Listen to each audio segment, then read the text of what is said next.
വഖഫ് ഭേദഗതി നിയമപ്രകാരം കേരളത്തിൽ വഖഫ് ബോർഡ് രൂപീകരിക്കാൻ സംസ്ഥാന സർക്കാർ തീരുമാനിച്ചെന്ന വാർത്ത വസ്തുതാവിരുദ്ധമെന്ന് മന്ത്രി വി അബ്ദുറഹ്മാൻ ഒരു ഇംഗ്ലീഷ് ദിനപത്രത്തിൽ വന്ന വാർത്ത നിഷേധിച്ചാണ് മന്ത്രി രംഗത്തെത്തിയത്. വിവരങ്ങളുമായി വിജിൻ വായാന്തോട് കൂടി ചേരുന്നുണ്ട്. വിജിൻ, അടിസ്ഥാനരഹിതമായ ഒരു പ്രചാരണമാണ്, എന്താണ് മന്ത്രി പറയുന്നത്?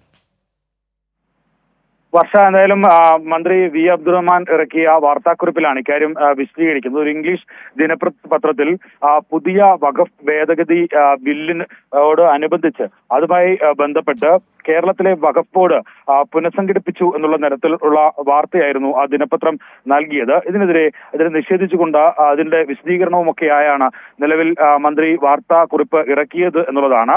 അതിൽ പറയുന്നത്, നിലവിൽ വഖഫ് ഭേദഗതി ബില്ല് പ്രകാരം, നിയമപ്രകാരം അതിൽ പറയുന്ന കാര്യം വഖഫ് ബോർഡിലേക്ക് സർക്കാരിന് നോമിനേറ്റ് ചെയ്യാം എന്നുള്ളതാണ്. സർക്കാർ നോമിനേറ്റ് ചെയ്യുന്നവരായിരിക്കും വഖഫ് ബോർഡ് അംഗങ്ങളായി മാറുക എന്നുള്ളതാണ്. പക്ഷേ നിലവിൽ സംസ്ഥാനം സ്വീകരിച്ചിരിക്കുന്നത് വഖഫ് ബോർഡിലേക്ക് തെരഞ്ഞെടുപ്പ് നടത്താൻ തന്നെയാണ്. വഖഫ് ചെയർമാനെയും ഒപ്പം തന്നെ ബോർഡ് അംഗങ്ങളെയും തീരുമാനിക്കുന്നത് തെരഞ്ഞെടുപ്പിലൂടെ ആയിരിക്കും എന്നുള്ളതാണ് നിലവിൽ സർക്കാർ തീരുമാനിച്ചിട്ടുള്ളത്. അതുമായി ബന്ധപ്പെട്ട് വരണാധികാരി, അതായത് സെക്രട്ടേറിയറ്റിലെ ഒരു അണ്ടർ സെക്രട്ടറിയെ തന്നെ ഇതിന് വരണാധികാരിയായി നിശ്ചയിച്ച് അതിന്റെ തെരഞ്ഞെടുപ്പ് നടപടികളുമായി സംസ്ഥാന സർക്കാർ മുന്നോട്ട് പോവുകയാണ്. അതിനിടയിലാണ് ഈ വഖഫ് ബോർഡ് പുനഃസംഘടിപ്പിച്ചു എന്നുള്ള വാർത്ത ഒരു ഇംഗ്ലീഷ് ദിനപത്രം നൽകിയത്.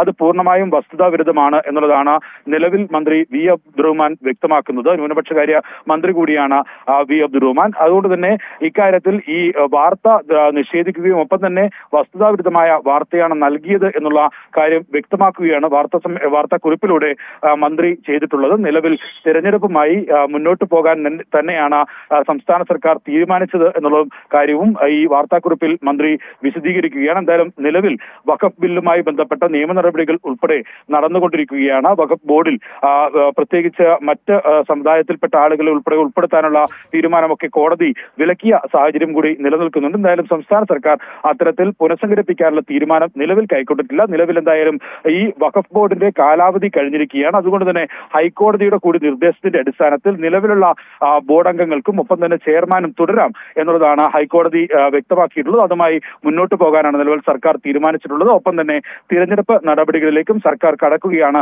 എന്ന കാര്യവും വാർത്താക്കുറിപ്പിൽ മന്ത്രി വി അബ്ദുറഹ്മാൻ വിശദീകരിക്കുന്നു.